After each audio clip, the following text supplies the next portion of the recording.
Hello guys, my name is Anna and I'm a Ukrainian, and I have decided I will vlog daily from my country Ukraine since the start of this awful war with Russia. And in my daily videos I try to update you on the important real-life situations in my country Ukraine, and of course I'm always glad to answer your questions and to clarify some facts from our history, our culture, our background, or whatever interests you.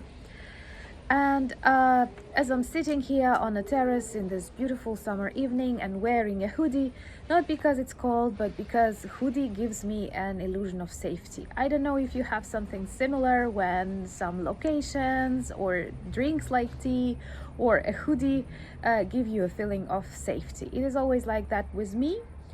It's weird when you live in Ukraine and there are no safe zones in Ukraine. And of course, hoodie won't save you, but still getting this illusion is definitely a positive feeling. So I hope you don't mind that. And today I have decided that I want to speak about the Zaporizhzhia atomic station.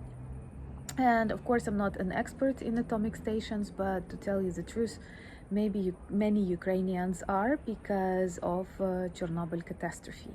That was a very serious tragedy that affected not only Ukraine, you saw my neighbor, not only Ukraine, but the whole world.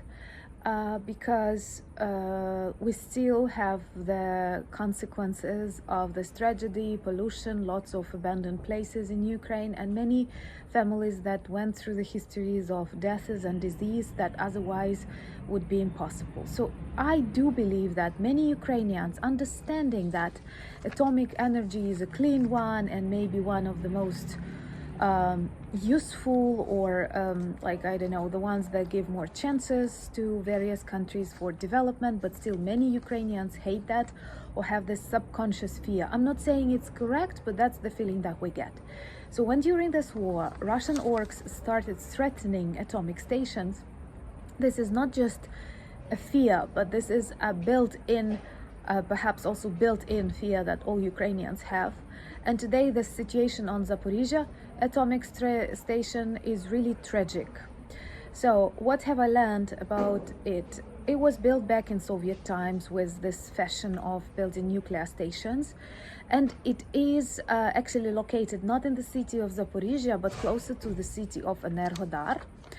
And it is the largest atomic station in Europe and sixth largest atomic station in the world.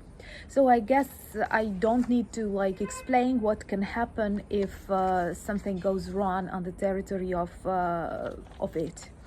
It's much larger than Chernobyl, and of course it can lead to devastating results.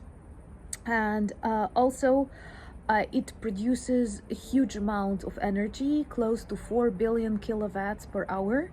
And as a result, it can provide lots of enterprises and, I don't know, even countries with the energy that might be needed. As all normal atomic stations, when it was under control of Ukraine, it was a part of, and now I will read, International Atomic Energy Agency. We have a different name for it in Ukraine, but this International Atomic Energy Agency is the one that controls all the things that are happening, all the indicators, everything that is going on various atomic stations, to control and prevent all possible malfunctioning and other things. So very soon after the start of Russian invasion, after the battles for Enerhodar, they have come on the territory of the atomic station. And on the 4th of March 2022, the atomic station is under the control of Russian orcs. Since that, very soon, this International Atomic Energy Agency stopped receiving indicators, so we can actually say that the atomic station is totally out of control, because Ukrainian workers are under total control of Russian soldiers, and non-serious organizations in the world receive any information about what is going on there. Most importantly, we all see the intellectual level of Russian occupants, how they dug trenches in radioactive forests in Chernobyl, and it won't be a surprise if they do something similar, and actually they do more dangerous things on the territory of Zaporizhzhia atomic station.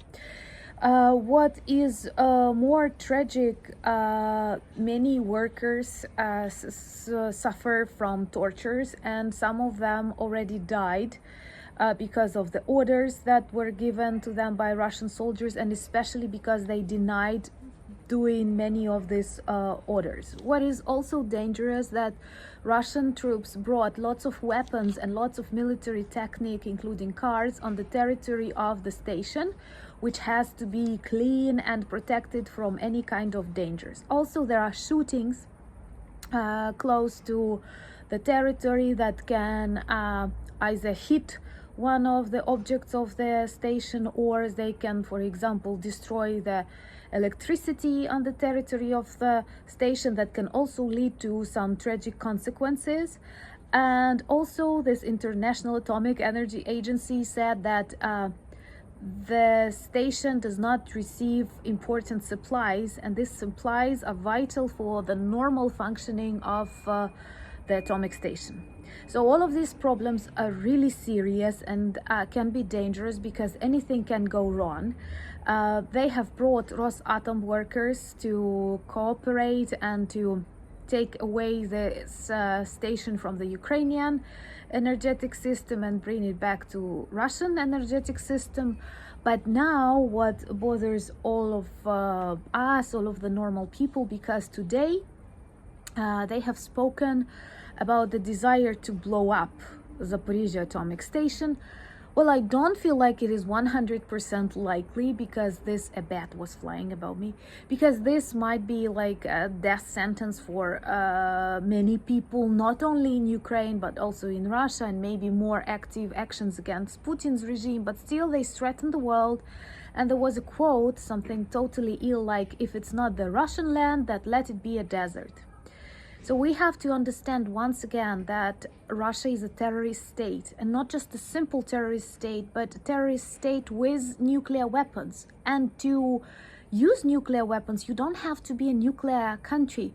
You have to be just crazy as Russia, because an example is, even if they didn't have these nuclear weapons, they can use and blow up atomic station anywhere, not only in Ukraine. So our task is definitely to stop them.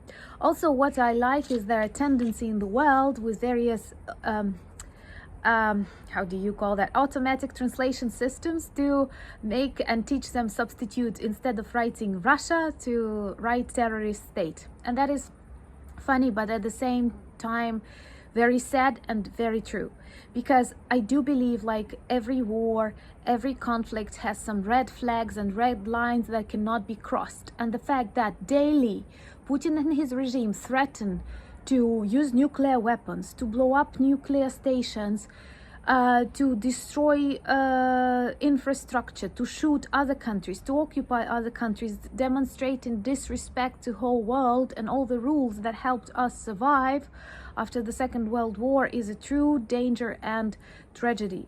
That's why I believe it is not the war of Ukraine, but it is the war of the world, and the sooner we stop Putin, the better. Please, if you like my videos, share, like them, and of course subscribe to my channel. As the logic grows, the more people will be able to learn about Ukraine, and I believe it's very, very important. If you share my opinion, do share my videos and subscribe. Thank you for buying me coffees. Thank you for becoming my patrons. And most importantly, thank you for supporting Ukraine in this fight for good, justice and normality. Slava Ukraini!